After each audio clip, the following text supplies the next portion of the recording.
कर्जत तालुक्यातील मौजे मानिवली इथे राहणारा 16 वर्षीय रोहित गवळी हा अल्सर ह्या आजाराने त्रस्त असलेल्या मुलावरती कर्जत कल्याण राज्यमार्गावरील डिकसळमधल्या रायगड हॉस्पिटलमध्ये ऑपरेशन थिएटरमध्ये उपचारादरम्यान त्याचा मृत्यू झालाय।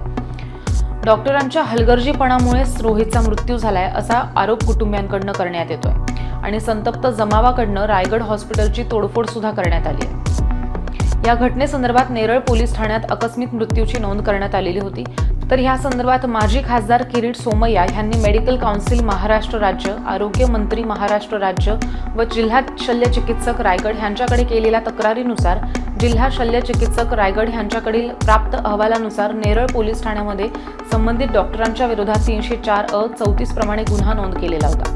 तर नेरळ पोलीस ठाणे यांना जिल्हा रुग्णालय रायगड अलिबाग यांच्याकडील किरीट सोमय्या यांनी मयत रोहित गवळी यांच्या कुटुंबियाची मानिवलीमध्ये राहत्या घरी भेट घेत कुटुंबीय आणि कार्यकर्त्यांसह नेरळ पोलीस ठाण्याला भेट देत 16 वर्षीय रोहितच्या मृत्यू प्रकरणी रायगड हॉस्पिटलमधल्या दोषी डॉक्टरांना येत्या आठवड्यामध्ये अटक करून गुन्हा दाखल करण्याची नेरळ पोलीस ठाण्याकडे मागणी केली आहे।